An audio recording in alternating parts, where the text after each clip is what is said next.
And all America has done is produce bubbles. So we have a bubble in real estate, bubble in stocks, bubble in bonds. Everybody's happy. They think they're getting rich today. And I've never seen it so frightening. So this is going to be the biggest bubble in world history that's going to bust. I think America's going into the next depression. We're at war with Russia. Biden is going hat in hand to Venezuela and to Iran to try and get oil, but he cuts off U.S. oil. I make more money, but America is going to go broke. So in 2008, when the market crashed, Kenny and I borrowed millions and millions of dollars because they were giving away the best investments in the world. Power is the ability to do. So there's different kinds of power and things like this, but the biggest power is the power to change internally. And I've finally realized people don't have that power. They're going to keep going down the suicide cliff no matter what. What's going on in the world today, I think you'd better step up your education, because I think we're in serious financial trouble right now. We're in serious, the repo market collapsed again, which it did in 2008. And everybody, I meet people and say, well, I'm just going to get into real estate. I'm going, now? Where were you 10 years ago when everything was moving up at high rates of speed? We had dinner a couple of nights ago. This person says, yeah, I'm going to get a real estate license. I said, now? I'm going, where the heck are these people? The Fed's going to raise rates. We're at war with Russia. What the heck are you guys thinking? When I met Ken McElroy after Rich Dad, Poor Dad back then, people, this was in the 2008, the repo market collapsed, Lehman went down. I'm on CNN telling Wolf Blitzer Lehman's going down because I study all this stuff. And I meet Kenny, and people are flipping houses. So I meet Kenny, and he tells me he's a real estate guy. I say, yeah, you're probably a flipper. And I hate flippers, too. I don't like flippers, and I don't like 401k salespeople. And I start talking to Kenny, and he says, no, I don't flip properties. I went, oh, my God. So Kenny was one of the first guys I met that actually followed what my rich dad taught me to do, which is how do you acquire real estate with nothing down, use 100% debt, and pay no taxes.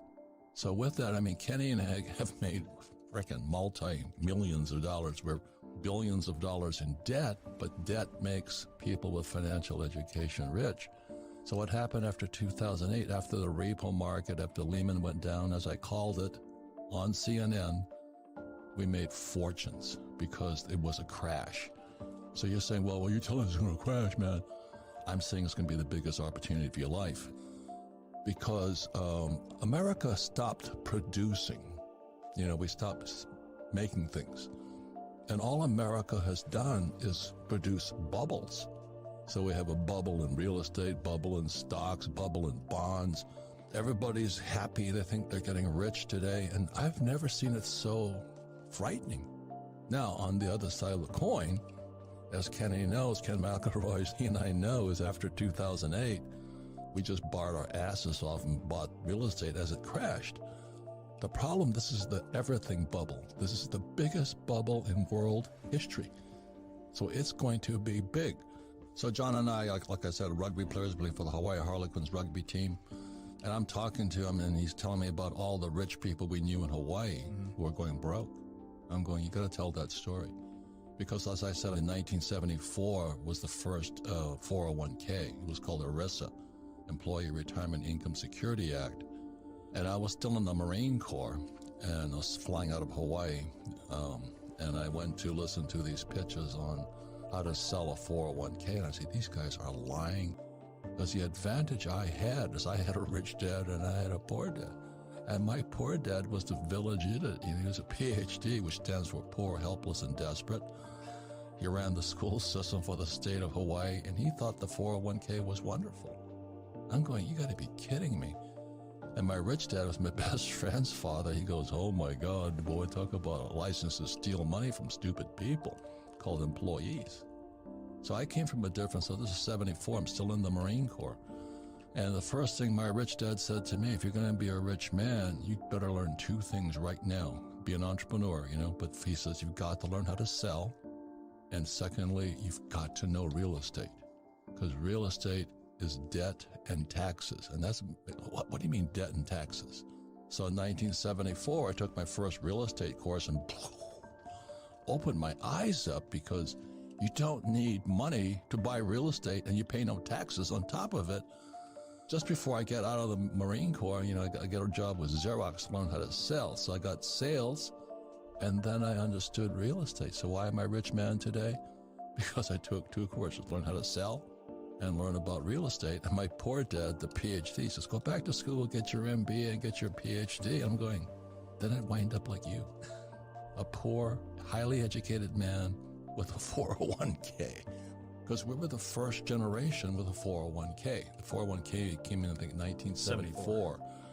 And we're going, oh, Jesus is going to save us. They're going to give us a pension.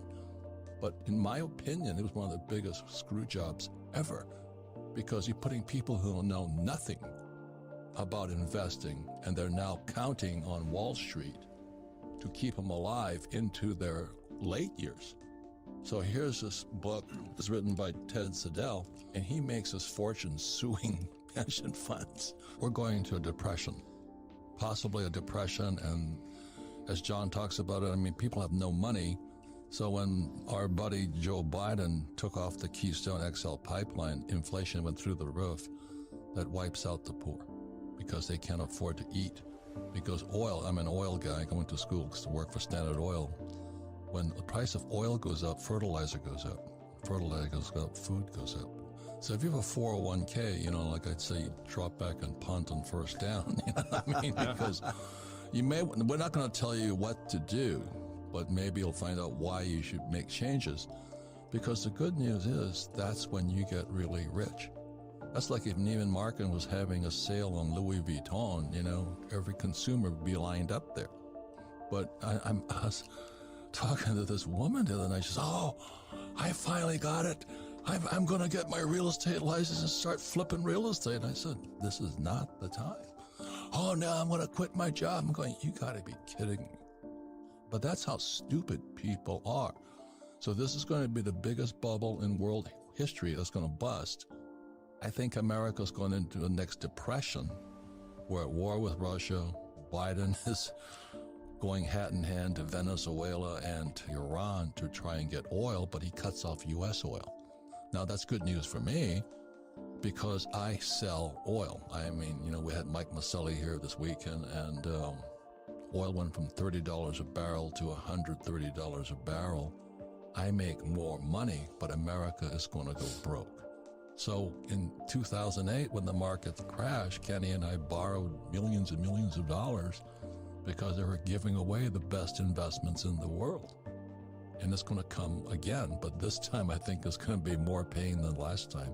And it's really interesting because being an entrepreneur, one of the first things my rich dad taught me is this: if you're going to be an entrepreneur, the purpose of a business is to buy real estate. And people go, what? No, it's supposed to... No, you buy real estate with it.